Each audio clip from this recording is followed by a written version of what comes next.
Hello students, આજે આપણે ફરીથી ચેપ્ટર 14 જે બાયોમોલિક્યુલ્સ છે એના રિવિઝનનો સેકન્ડ વિડીયો બનાવવા જઈ રહ્યા છે.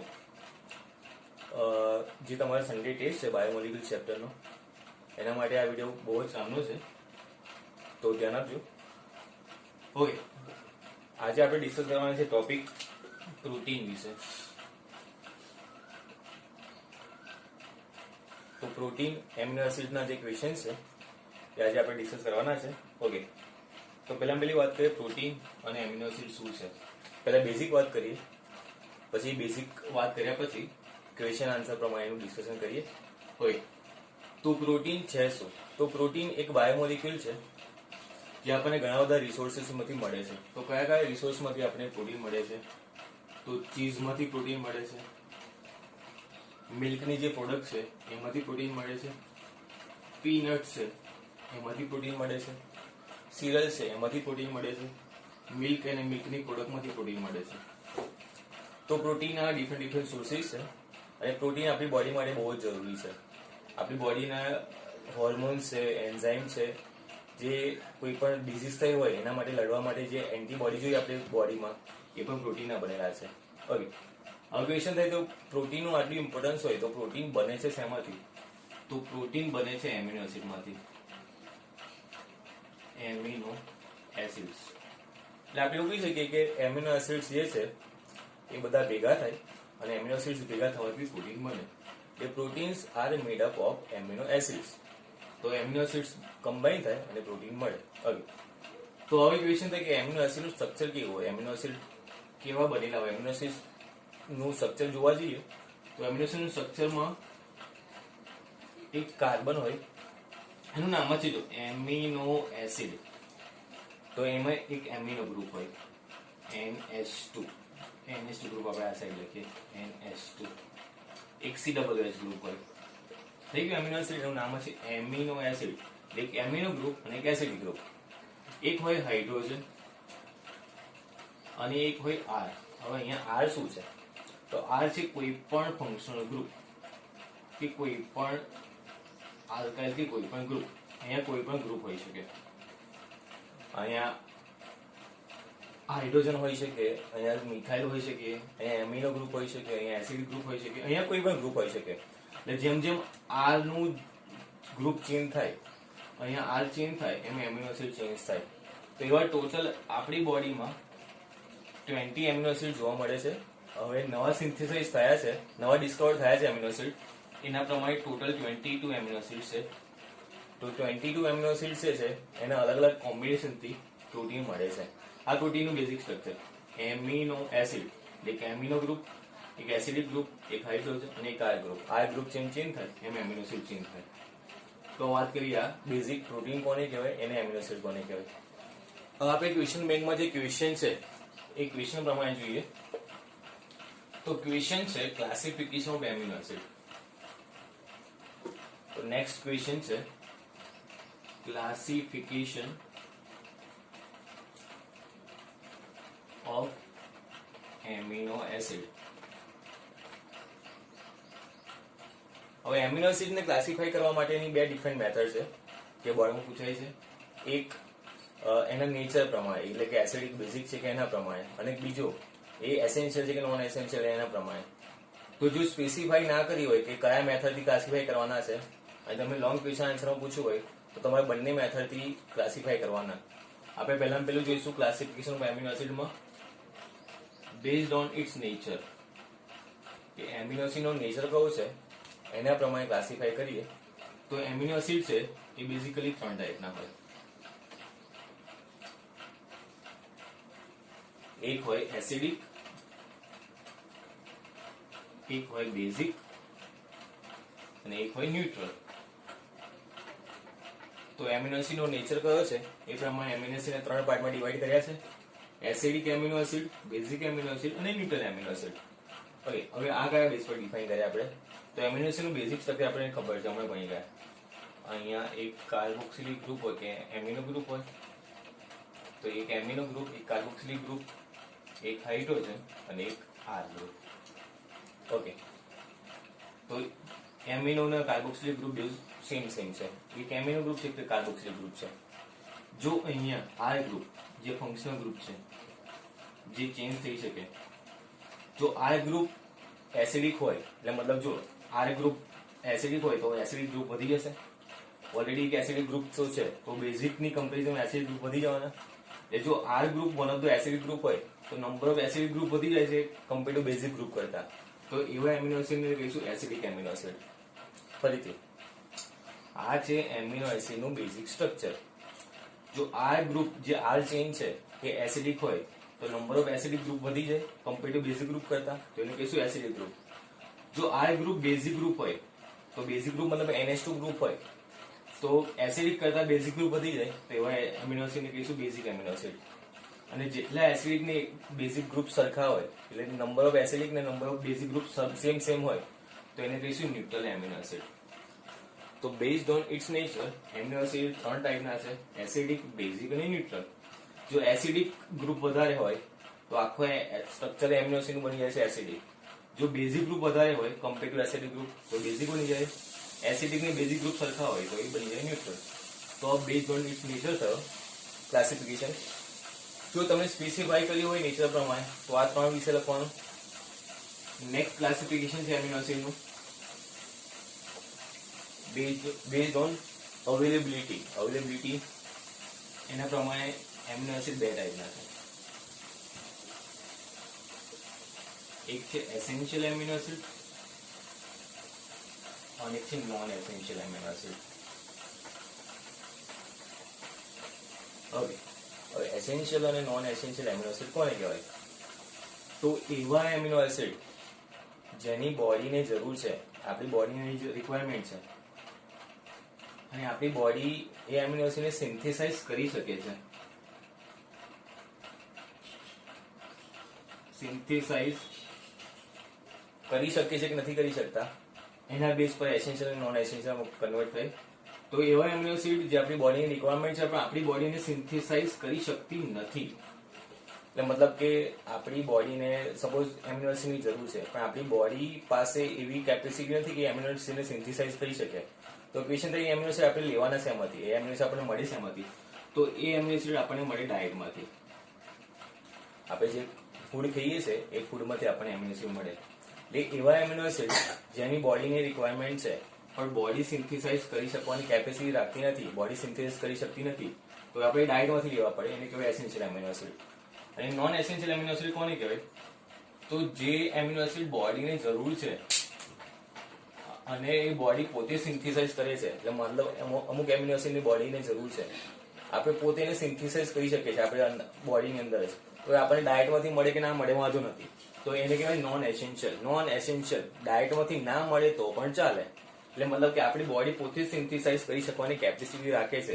એટલે એટલા બધા એસેન્શિયલ નથી. જ્યારે આ એસેન્શિયલ કેમ છે? બીકોઝ બોડીને તો જરૂર તો છે જ પણ આપણી બોડી એને સિન્થેસાઇઝ કરી શકતી નથી. એટલે આપણે એસેન્શિયલી ડાયટમાંથી લેવા જ પડે. એટલા માટે એને એસેન્શિયલ કહેવાય.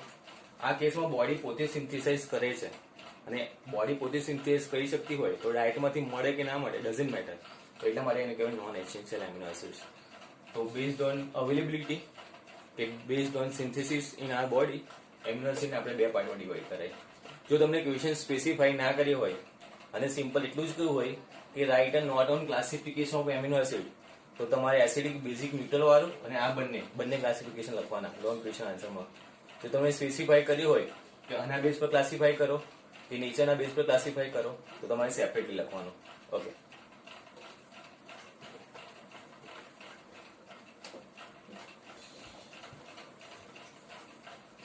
પછી ઘણી વાર ક્વેશ્ચન પૂછાય છે અને ક્વેશ્ચન જે write and note on zwitter ion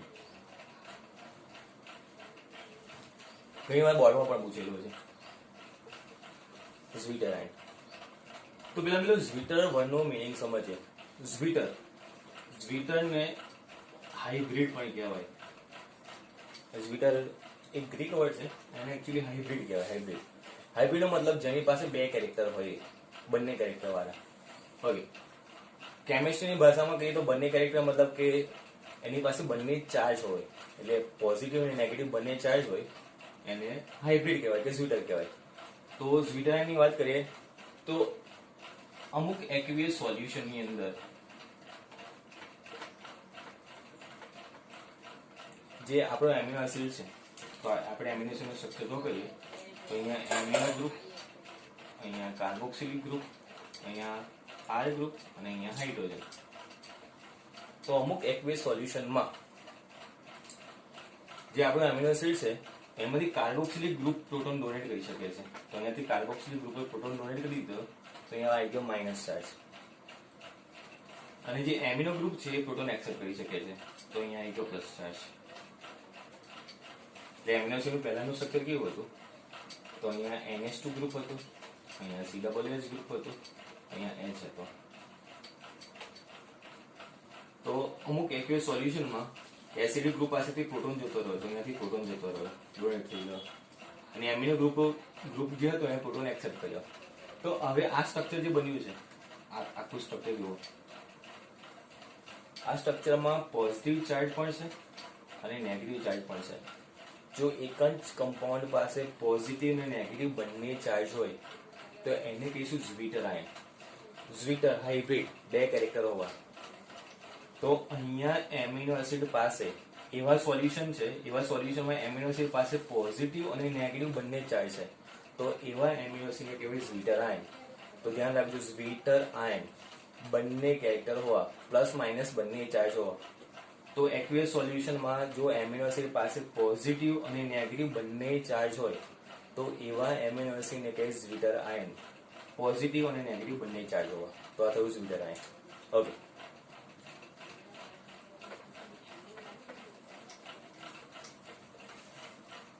ઘણા બધા ટોપિક તમને ઓલરેડી વિડીયોમાં તમે જોઈ જશે. આ રિવાઇઝ કરાવું છું અને મેં તમે જે નોટ્સ મોકલી છે એ નોટ્સ પણ જોજો, એ નોટ્સ પણ કામની છે. ઓકે, નેક્સ્ટ ટોપિક છે ક્લાસિફિકેશન ઓફ એમિનો પ્રોટીન્સ. આપણે ક્લાસિફિકેશન ઓફ એમિનો એસિડ ભણ્યા એવો જ નેક્સ્ટ ટોપિક છે classification of amino acid protein. Classification of protein. તો based on its structure classification of amino acid પાછળ એમાં બે ક્લાસિફિકેશન છે. આપણે ડિફરન્ટ ક્લાસિફિકેશન ભણીશું. હા, જો સ્પેસિફાઈ ના કરી હોય કે કયું ક્લાસિફિકેશન છે તમારે બંને લખવાના. પણ જો સ્પેસિફાઈ કરી હોય કે જે પ્રોટીન જે છે એના સ્ટ્રક્ચરના બેઝ પર ક્લાસિફાઈ કરેલું છે કે એના શેપના બેઝ પર, તો અત્યારે જે ક્લાસિફિકેશન ભણીએ છે ને એ ક્લાસિફિકેશન છે બેઝડ ઓન શેપ. પ્રોટીનનો શેપ કયો છે એના બેઝ પર જો ક્લાસિફિકેશન પૂછે તો આ ક્વેશ્ચન લખવાનો. તો બેઝડ ઓન શેપ પ્રોટીન બે ટાઈપના છે. એક છે ફાઇબ્રસ પ્રોટીન અને એક છે ગ્લોબ્યુલર પ્રોટીન. ફાઇબ્રસ અને ગ્લોબ્યુલર. હવે ફાઇબ્રસ પ્રોટીન કોને કહેવાય? તો જો એનું નામ છે ફાઇબ્રસ, એટલે કે ફાઇબર જેવો. એટલે ફાઇબર જેવો એટલે શું? તો અહીંયા જે પોલીપેપ્ટાઇડ છે એની લોંગ ચેન હોય. તો પોલીપેપ્ટાઇડની લોંગ ચેન વચ્ચે હાઇડ્રોજન બોન્ડ કે વાંડાવાસ ઇન્ટરેક્શન હોય અને આ ટાઈપની ફાઇબર જેવું સ્ટ્રક્ચર હોય એને કહેવાય ફાઇબ્રસ. ગ્લોબ્યુલર. ગ્લોબ્યુલર હોય જ્યારે આપણને સંભળાય છે તો આપણા મગજમાં એક સ્ફેરિકલ ઇમેજ આવે છે કે મતલબ ગોળ ગોળ જેવું કંઈક હશે. તો અહીંયા ગ્લોબ્યુલર પ્રોટીન પણ કેવો હશે? સ્ફેરિકલ ટાઈપના, આ ટાઈપના શેપ હશે. તો મતલબ કે કોઇલ થઈ ગયું ભાઈ. એ એમિનો એસિડની જે લોંગ ચેન છે પોલીપેપ્ટાઇડ ચેન એ કોઇલ હોય. અહીંયા કેવા હોય? ફાઇબર ટાઈપના હોય. તો એને કહીશું, જો ફાઇબર ટાઈપ ના હોય તો એને કહીશું ફાઇબર, જો કોઇલ ટાઈપ ના હોય તો એને કહેવાય ગ્લોબ્યુલર. તો આ થયું બેઝડ ઓન શેપ. હવે બીજું ડિફરન્સ શું છે ફાઇબ્રસ ને ગ્લોબ્યુલરમાં? તો જે ફાઇબ્રસ છે એ ઇનસોલ્યુબલ છે, એટલે કે વોટરમાં ઇઝીલી સોલ્યુબલ થતા નથી. જ્યારે ગ્લોબ્યુલર જે છે એ સોલ્યુબલ છે. તો ડિફરન્સ યાદ રાખજો. તો ફાઇબર જેવા હોય ફાઇબ્રસ, લોંગ ચેન હોય એને કહેવાય ફાઇબ્રસ. કોઇલ સ્ટ્રક્ચર હોય તો ગ્લોબ્યુલર. ફાઇબ્રસ ઇનસોલ્યુબલ છે, ગ્લોબ્યુલર સોલ્યુબલ છે. એક ત્રીજો ડિફરન્સ યાદ રાખીશું, એક્ઝામ્પલ યાદ રાખીશું. આનો એક્ઝામ્પલ છે કેરાટીન પ્રોટીન. કેરાટીન જે છે એ અને માયોસિન બે પ્રોટીન ફાઇબ્રસ છે. હવે કેરાટીન પ્રોટીન શેમાં પ્રેઝન્ટ છે? તો આપણા જે નેલ્સ છે એમાં પ્રેઝન્ટ છે. આપણા જે હેર છે જે મારી પાસે નથી એટલે હેરમાં પ્રેઝન્ટ છે. તો કેરાટીન પ્રોટીન એ ફાઇબ્રસ પ્રોટીનનું એક એક્ઝામ્પલ છે. માયોસિન પ્રોટીન પણ ફાઇબ્રસ પ્રોટીન છે. અને એક્ઝામ્પલની વાત કરીએ તો આ એક્ઝામ્પલ છે આલ્બ્યુમિન, જે આપણા બ્લડમાં જોવા મળે છે. આલ્બ્યુમિન જે બ્લડમાં પ્રેઝન્ટ છે. અને બીજું એક્ઝામ્પલ છે ઇન્સ્યુલિન. તો આ ગ્લોબ્યુલર પ્રોટીનના એક્ઝામ્પલ. તો 3 ડિફરન્સ છે ફાઇબ્રસ ગ્લોબ્યુલર વચ્ચે. તો classification protein based on shape, fibrous globular. Fiber ટાઈપના ફાઇબ્રસ, કોઇલ ટાઈપના ગ્લોબ્યુલર. ઇનસોલ્યુબલ હોય ફાઇબ્રસ, ગ્લોબ્યુલર હોય soluble. Example keratin, myosin. Myosin મસલ્સમાં જ હોય. હવે આપણે જે બોડી પાસે મસલ્સ હોય છે એમાં માયોસિન પ્રેઝન્ટ હોય છે. અને એક્ઝામ્પલ આલ્બ્યુમિન અને ઇન્સ્યુલિન. તો આ થયું classification of protein based on shape. જો નેક્સ્ટ ક્વેશ્ચન છે આપણે ક્વેશ્ચન બેંકમાં, અને આઈએમપી ક્વેશ્ચન પણ છે. ઘણી બધી વાર બોર્ડમાં પૂછાયો છે.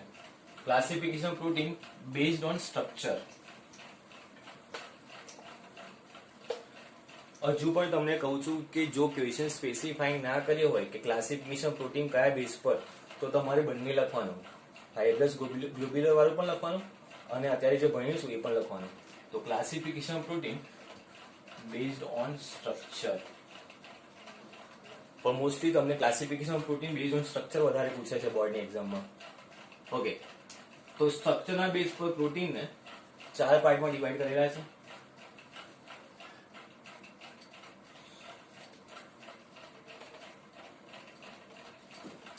તો આપણે ભણી રહ્યા છે classification of protein based on structure. તો એ 4 ટાઈપના છે. એક છે પ્રાઇમરી, એક છે સેકન્ડરી, એક છે ટર્શિયરી અને ચોથું છે ક્વોટરનરી. તો સ્ટ્રક્ચરના બેઝ પર પ્રોટીનને 4 ક્લાસમાં ડિવાઈડ કરાય. પ્રાઇમરી, સેકન્ડરી, ટર્શિયરી અને ક્વોટરનરી. ઓકે, હવે પ્રાઇમરી સ્ટ્રક્ચર કોને કહેવાય? તો જે પણ 3 ડાયમેન્શનલ પ્રોટીન હોય છે એમાં એમિનો એસિડની જે લોંગ ચેઇન છે, પોલીપેપ્ટાઇડની જે લોંગ ચેઇન છે, તો પોલીપેપ્ટાઇડની લોંગ ચેઇન એને કહીશું પ્રાઇમરી સ્ટ્રક્ચર. એટલે મતલબ કે એમિનો એસિડ એકબીજા સાથે ભેગા થયા છે. એક એમિનો એસિડ, બીજો એમિનો એસિડ, ત્રીજો એમિનો એસિડ, તેથી એમિનો એસિડ એકબીજા જોડે ભેગા થયા છે, લોંગ ચેઇન બનાવેલી છે. તો એમિનો એસિડ એકબીજા સાથે ભેગા થવાથી જે પોલીપેપ્ટાઇડની લોંગ ચેઇન બની છે એને કહેવાય પ્રાઇમરી સ્ટ્રક્ચર. તો એક એમિનો એસિડ, બીજો એમિનો એસિડ, ત્રીજો, ચોથો, પાંચમો, એ રીતે વચ્ચે કયો બોન્ડ છે? Peptide bond. તો એમિનો એસિડ એકબીજાથી પેપ્ટાઇડ બોન્ડથી જોઈન થયેલા હોય તો એમિનો એસિડની લોંગ ચેઇન એટલે પ્રાઇમરી સ્ટ્રક્ચર. અને અહીંયા વચ્ચે કયો બોન્ડ છે? તો ખાલી પેપ્ટાઇડ બોન્ડ. હવે સેકન્ડરી સ્ટ્રક્ચર કોને કહેવાય?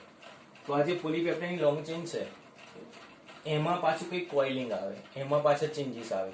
એટલે આ જે લોંગ ચેઇન છે એમિનો એસિડની, એમાં પાછા અંદર પાછા કોઇલ બનતા રહે, આમાં અંદર પાછા નવા શેપ આવતા રહે. એટલે આ જે એમિનો એસિડની લોંગ ચેઇન છે પ્રાઇમરી સ્ટ્રક્ચર, એમાં પાછા કોઇલ ફોર્મ થાય. એટલે સપોઝ આ ટાઈપનો શેપ પેટર્ન થયો, આ ટાઈપનો શેપ પેટર્ન થયો. તો અંદર એમિનો એસિડની જે આખી લોંગ ચેઇન હતી, અંદર પાછા કોઇલિંગ થાય, અંદર પાછા શેપ ચેન્જ થાય. એને કહેવાય સેકન્ડરી સ્ટ્રક્ચર. સેકન્ડરી સ્ટ્રક્ચર પાસે 2 ટાઈપના છે. મેં એ રીતે ડ્રો કર્યા છે. એક છે આલ્ફા હેલિક્સ અને એક છે બીટા પ્લીટેડ શીટ. તો સેકન્ડરી સ્ટ્રક્ચર પાસે 2 ટાઈપના. હવે એને આલ્ફા હેલિક્સ કેમ કહ્યું, બીટા પ્લીટેડ શીટ કેમ કહ્યું? બીકોઝ જો આ ટાઈપનો શેપ આવે હેલિકલ શેપ છે. પેલું આપણે સ્પ્રિંગ જોઈએ છે ને, એક સ્પ્રિંગ હોય છે, એ ટાઈપનો શેપ છે. તો હેલિકલ શેપ છે તેને આલ્ફા હેલિક્સ કહેવાય. હવે બીટા પ્લીટેડ શીટ કેવો હોય તો એ તમને એક સમજાવું. બીટા પ્લીટેડ શીટ કેવો હોય?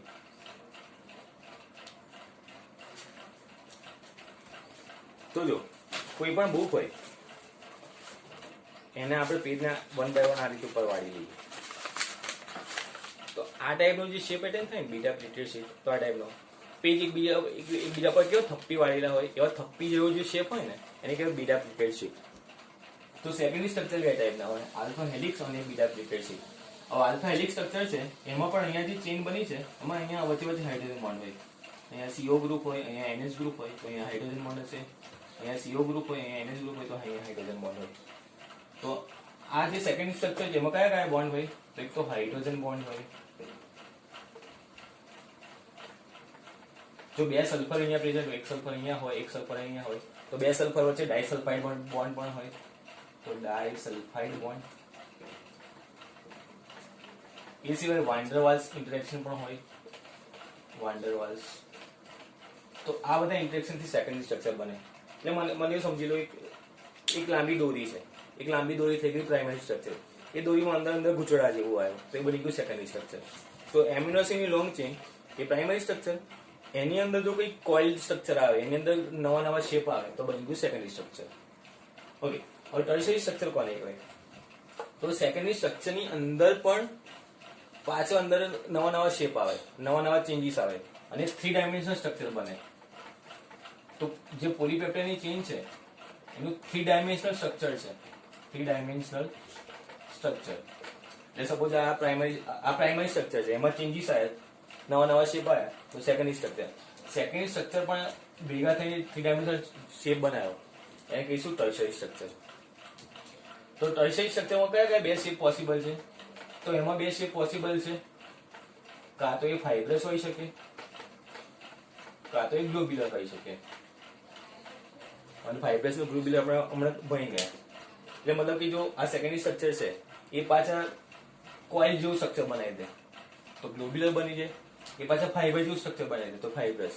એટલે કે સેકન્ડરી સ્ટ્રક્ચર પણ અંદર નવા ભેગા થાય અને સેકન્ડરી સ્ટ્રક્ચર એકબીજા સાથે પાછું 3 ડાયમેન્શનલ શેપ એટેન્ડ કરે એ કહેવાય ટર્શરી સ્ટ્રક્ચર. ક્વોટરનરી સ્ટ્રક્ચર કોને કહેવાય? તો 2 કે વધારે પોલીપેપ્ટાઇડ, 2 or more પોલીપેપ્ટાઇડ ઘણીવાર પ્રોટીનમાં પ્રેઝન્ટ હોય છે. પોલીપેપ્ટાઇડ એટલે એમિનો એસિડની લોંગ ચેઇન. ઘણીવાર કોઈ પ્રોટીનમાં પ્રેઝન્ટ હોય છે. એટલે મને માની લો આ એક પોલીપેપ્ટાઇડ થયું, આ એક બીજો પોલીપેપ્ટાઇડ થયો, આ એક બીજો પોલીપેપ્ટાઇડ થયો. તો આ બધા પોલીપેપ્ટાઇડ ભેગા થઈને સપોઝ એક પ્રોટીન બનાવે છે. તો આ જે ઇન્ડિવિડ્યુઅલ પોલીપેપ્ટાઇડ છે એને કહેવાય સબયુનિટ. તો માની લો આ સબયુનિટ 1 છે, આ સબયુનિટ 2 છે, આ સબયુનિટ 3 છે. તો આવા બધા જે સબયુનિટ છે પોલીપેપ્ટાઇડ ચેઇનના બનેલા, એનું સ્પેશિયલ એરેન્જમેન્ટ થાય. સ્પેશિયલ મતલબ કે 3 ડાયમેન્શનલ એરેન્જમેન્ટ થાય. આ બધા એક કરતા વધારે પોલીપેપ્ટાઇડ ભેગા થઈને આખું પ્રાઇમરી આખી જે પ્રોટીન છે એનું એક્ટિવ સ્ટ્રક્ચર બનાવે. એક્ટિવ સ્ટ્રક્ચર એટલે જે બોડીમાં કામમાં આવવાનું છે તો એને કહેવાય ક્વોટરનરી સ્ટ્રક્ચર. તો ક્વોટરનરી સ્ટ્રક્ચરની અંદર 2 કે વધારે પોલીપેપ્ટાઇડ એકબીજામાં ભેગા થાય, સબયુનિટ ભેગા થાય એના અને આખું પ્રોટીનનું એક્ટિવ સ્ટ્રક્ચર બનાવે. તો 2 કરતા વધારે પોલીપેપ્ટાઇડ ભેગા થઈને જે સ્ટ્રક્ચર બનેલું છે એને કહેવાય ક્વોટરનરી સ્ટ્રક્ચર.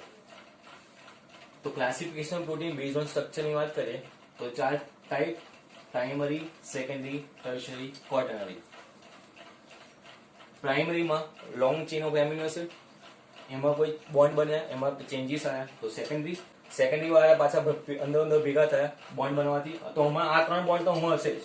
એ સિવાય એટ્રેક્શન ફોર્સ પણ હોઈ શકે, ઇન્ટરમોલિક્યુલર એટ્રેક્શન ફોર્સ.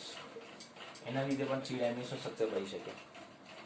તો જેને એટ્રેક્શન આ ટાઈમના તો ખરે એટ્રેક્શન ફોર્સ પણ એમિનો એસિડ વચ્ચે લાગે અને 3 ડાયમેન્શનલ સ્ટ્રક્ચર બને તો ટર્શરી. 2 કરતા વધારે પોલીપેપ્ટાઇડ ભેગા થાય, સબયુનિટના ફોર્મમાં ભેગા થાય તો એને એ પ્રોટીનને કહેવાય ક્વોટરનરી સ્ટ્રક્ચર. તો પ્રાઇમરી એટલે લોંગ ચેઇન. સેકન્ડરીમાં પાછા 2 type: alpha helix, beta splitted sheet. એ સેકન્ડરીમાં પાછા ચેન્જીસ આવે, અંદર સ્ટ્રક્ચર ભેગા થાય, અંદર 3 ડાયમેન્શનલ શેપ ભેગો થાય, 3 ડાયમેન્શનલ શેપ એટેન્ડ થાય એને કહીશું ટર્શરી સ્ટ્રક્ચર. 2 કે વધારે પોલીપેપ્ટાઇડ ભેગા થાય એને કહેવાય ક્વોટરનરી સ્ટ્રક્ચર. તો આ હતું classification protein based on structure. Okay.